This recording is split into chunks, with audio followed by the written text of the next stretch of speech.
முதல்ல மனித சமூகத்தில் இரண்டு வர்க்கம் அப்படிங்கிறது பிரிகிறது இந்த இடத்துல தான். அதே நேரத்தில் உழைப்பை ஒருவர் செலுத்துவதும் அந்த உழைப்பில் இன்னொருத்தர் வாழ்வதும் இந்த சமூகத்தில் தான். அதே மாதிரி இந்த உழைப்பின் மூலமாக கிடைக்கக்கூடிய பொருட்களில் அதிகமான உபரின்னு சொல்கிறோம், அதிகம், அதாவது அவருக்கு என்ன உணவு கொடுக்கப்படுதோ அந்த உணவு என்பது ஒரு செலவுன்னு பார்த்தா கூட அதை தாண்டி அவருடைய அந்த அடிமையின் மூலமாக கிடைக்கக்கூடிய உழைப்பில் என்னெல்லாம் பலன்கள் கிடைக்குதோ அந்த பலன்கள் எல்லாத்தையும் அடிமை உடைமையாளர் முழுமையாக பெறக்கூடிய சூழல் என்பது இங்கே தான் உருவாகுது. ஒருவேளை நீங்கள் ஆதிப்பது உடைமை சமூகத்தில் வேட்டையாடணும், பங்கு போட்டு சாப்பிட்டோம் அப்படிங்கிற அடிப்படையில் இருந்தால் அங்கே எங்கேயுமே உபரி கிடையாது. எல்லாரும் உழைக்கிறாங்க, எல்லாரும் பகிர்ந்து சாப்பிட்டுக்கிறாங்க. ஆனால் இந்த இடத்துல ஒருத்தர் உழைக்கிறாரு, இன்னொருத்தர் உழைக்காமல் அந்த பலன்களை அனுபவிக்கிறாரு.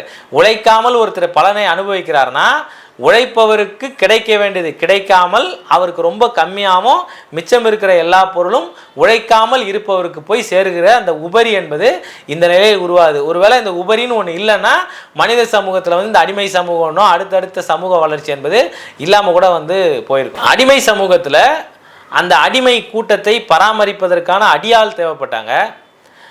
அடிமை சமூகத்தை பராமரிப்பதற்கும் அதற்கு சில விதிமுறைகளை உருவாக்குவதற்கும் அரசு என்கிற ஒரு நிறுவனம் உருவாக்கப்பட்டது. அது தேவையாக இருந்தது. அடிமைகளை கொல்வதற்கும் அடிப்பதற்கும் உடைமையாளர்களுக்கு உரிமை இருந்தது. அந்த உரிமை என்பது உடைமையாளர்களால் உருவாக்கப்பட்ட அரசின் மூலமாக தான் வழங்கப்படுது. ஸோ அரசு என்பதே ஆளுகிற வர்க்கத்தினுடைய கருவியாக தான் இருக்குது. அந்த ஆளுகிற கருவி என்ன பண்ணுன்னு சொன்னால் தன்னை பொதுவான ஆட்களாக காமிச்சிக்கிட்டு அவர் அடிமை உடைமையாளர், ஆகவே அவருக்கு அடிமையை அடிப்பதற்கும் கொல்வதற்கும் உரிமை இருக்கிறதுன்றதை அது வழங்குவதாக பொது தோற்றத்தை உருவாக்கிக்கிட்டே இருந்துச்சு. இப்போது இந்த அடிமை சமூகத்தில் என்ன அப்படின்னு சொன்னால் உழைப்பதற்கென்று ஒரு கூட்டமும் உழைக்காமல் நீங்கள் வேறு சில விஷயங்களில் ஈடுபடக்கூடிய ஒரு கூட்டமும் உருவாகுது. உழைக்காமல் இருப்பவர்கள் தங்களுடைய வேலை செய்யாமல் இருக்கிற அந்த நேரத்தில் அவங்க கலை, அறிவியல் அல்லது அடுத்த கைத்தொழில் இது பல விஷயங்களை அவங்க கற்றுக்கிற சூழல் என்பது உருவாச்சு. அப்போ இந்த சமூகத்தில் ஒரு கூட்டம் உழைச்சிக்கிட்டு இருக்கும்போது இன்னொரு கூட்டம் கலை, அறிவியல் மற்ற விஷயங்களில் தங்களை ஈடுபடுத்தி கொள்ளக்கூடிய சூழல் உருவாகும் போது பல புதிய விஷயங்கள், புதிய கண்டுபிடிப்புகள் இந்த காலகட்டத்தில் உருவாகுது. வெறும் அடக்குமுறையை வைத்து மட்டுமே ஒரு மக்கள் கூட்டத்தை ஆட்சி செய்ய முடியுமானா அது ரொம்ப கஷ்டம். அப்போ என்ன ஆகுது அப்படின்னு சொன்னால் நீங்கள் அடிமையாக இருப்பது உங்களுக்கு விதிக்கப்பட்டது, அதிலிருந்து நீங்கள் மீள முடியாதுன்னு சொல்லி அவங்கள மன ரீதியாக அவங்கள அந்த இடத்துல உட்கார வைப்பதற்கு கடவுள் என்கிற ஒன்றும் மதம் என்கிற ஒன்றும் மத புனிதம், மத நூல்கள் இது எல்லாமே அதை ஒட்டி உருவாக்கப்படுது. அது ஏன் உருவாக்கப்படுதுன்னு சொன்னாலே அடிமைகளாக இருப்பவர்கள் நீங்கள் அடிமையாக இருப்பதற்குத்தான் நீங்கள் படைக்கப்பட்டிருக்கீங்க. அந்த வேலைகளை நீங்கள் சரியாக செய்தால் தான் கடவுளினுடைய ராஜ்யத்துக்கு நீங்கள் போக முடியும். கடவுள் உங்களை அதற்காக தான் படைத்திருக்கிறாரு. சேவகம் நீங்கள் உங்களுடைய அடிமை உடைமையாளருக்கு சேவகம் செய்வது கடவுளுக்கு சேவை செய்வதற்கு சமம் அப்படிங்கிற அடிப்படையில் கடவுள், மதம், மற்ற விஷயங்கள் எல்லாமே உருவாக்கப்பட்டு தான் அடிமையாக இருப்பது விதிக்கப்பட்டது, அது கடவுளால் விதிக்கப்பட்டது அப்படின்றத உளப்பூர்வமாக ஏற்றுக்கொண்டு செய்யக்கூடிய வகையில், அடக்குமுறையால் மட்டும் செய்ய முடியாததை அடிமையே உணர்ந்து ஏற்று செயல்படக்கூடிய வகையில் அதை கொண்டு வர வேண்டிய தேவை அன்னைக்கு இருந்த சமூகத்துக்கு உருவாச்சு. அது கடவுள், மதம் போன்ற விஷயங்களை உருவாக்குவதற்கான அடிப்படையாக அமைஞ்சது. இவ்வளவு கொடுமையான ஒரு சமூகமாக இந்த சமூகம் இருந்தாலும் இந்த சமூகத்தில் இந்த உற்பத்தியில் ஏற்படக்கூடிய மாற்றங்களும் அறிவுத்துறையில் ஏற்படுகிற மாற்றங்களும் இந்த சமூகத்தை அடுத்த கட்டத்திற்கு கொண்டு போகுது. நீங்கள் ஆதிப்பது உடைமை சமூகத்தில் என்ன தேவையோ அதை நிறைவேற்றி கொள்ளக்கூடிய முடியாத சூழலில் அந்த மனித சமூகம் இருந்தது. ஆனால் இந்த சமூகம் இவ்வளவு வஞ்சகம் நிறைந்த, கொடுமை நிறைந்த சமூகமாக இருந்தாலும் இந்த சமூகம் என்ன ஆகுது அப்படின்னு சொன்னால் வளர்ச்சி பெறுது, முன்னேறுது. கைத்தொழில் போன்ற விஷயங்களில், கலையில், இலக்கியத்தில், மற்ற குடியிருப்புகளை உருவாக்குவதில், புதிய புதிய விஷயங்களை மனித சமூகத்திற்கு படைத்தளிப்பதில் இந்த சமூகம் முன்னேறி வரக்கூடிய விஷயங்களை நாம் பார்க்க முடியுது. அடிமை சமூகத்திலையுமே என்னன்னு சொன்னால் ஒரு குறிப்பிட்ட அளவுக்கு மேல் வளர்ச்சி பெற முடியாத சூழல் இந்த அடிமை சமூகத்தில் உருவாகுது. இந்த அடிமை சமூகத்தை அடுத்த நிலைக்கு கொண்டு போகணும் அப்படின்னு சொன்னாலே அடிமை நிலையை முடிவுக்கு கொண்டு வரணும்னு சொல்லி இந்த சமூகத்தில் இருக்கிற உயர்தட்டில் இருப்பவர்களே வந்து குரல் கொடுக்கக்கூடிய சூழல் என்பது இந்த சமூகத்தில் உருவாகுது.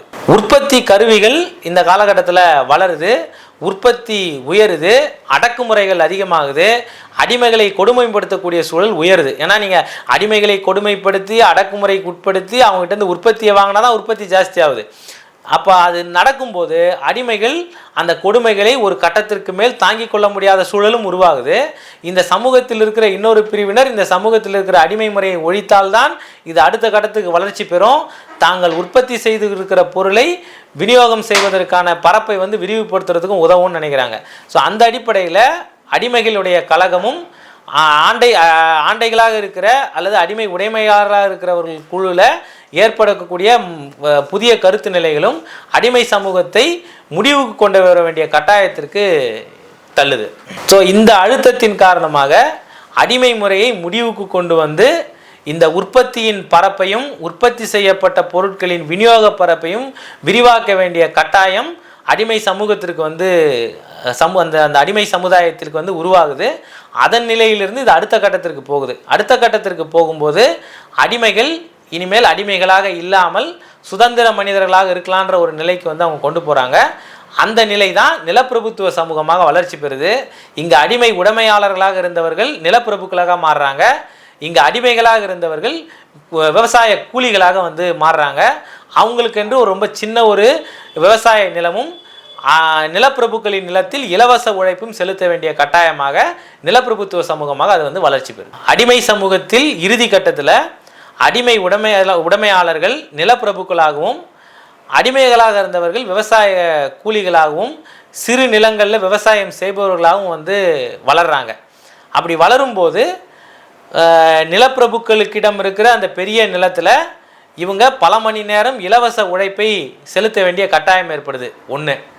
2, அவங்களுக்குன்னு கொடுக்கப்பட்ட ரொம்ப சின்ன நிலத்தில் அவங்க விவசாயம் செஞ்சு அதில் ஏதாவது கிடைச்சிருமான்ற ஒரு நினைப்போட வேலை செய்ய வேண்டிய சூழல் உருவாகுது.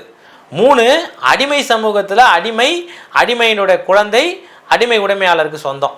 ஆனால் நிலப்பிரபுத்துவ சமூகத்தில் நிலப்பிரபு கிட்ட விவசாய கூலியினுடைய குழந்தை கட்டாயம் வேலை செய்யணுன்ற கட்டாயம் வந்து அங்கே இல்லை.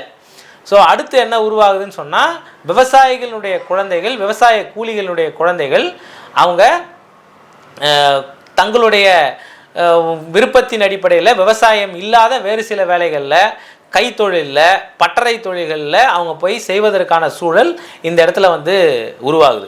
நிலப்பிரபுத்துவ சமூகத்தில் என்ன அப்படின்னு சொன்னால் அடிமை சமூகத்தில் ஒரு அடிமையை கொல்வதற்கும் அடிப்பதற்கும் எல்லா உரிமையும் வந்து அடிமை உடைமையாளருக்கு உண்டு. ஆனால் நிலப்பிரபுத்துவ சமூகத்தில் ஒரு அவர்கிட்ட இருக்கிற விவசாய கூலியை கொல்வதற்கான உரிமை வந்து நிலப்பிரபுக்கு கிடையாது. இதுவுமே என்னென்னா மனித சமூகம் அடுத்த கட்டத்திற்கு வளரும் போது இது எல்லாமே ஒன்றோட ஒன்று வளர்ச்சி பெற்று வரக்கூடிய நிலையில் அடிமையை கொல்வதற்கான உரிமை நிலப்பிரபுத்துவ சமூகத்தில் அவனுடைய உயிருக்கு உத்தரவாதமும் உயிருக்கான சுதந்திரமும் கிடைக்குதுன்னு சொல்கிறாங்க. அப்போ யாரும் வந்து அவரை வந்து கொன்னிட முடியாது. ஸோ அவருக்கான உரிமை அங்கு ஒரு இடத்துல நிலைநாட்டப்படுதுன்றதை குறிப்பிடுறாங்க.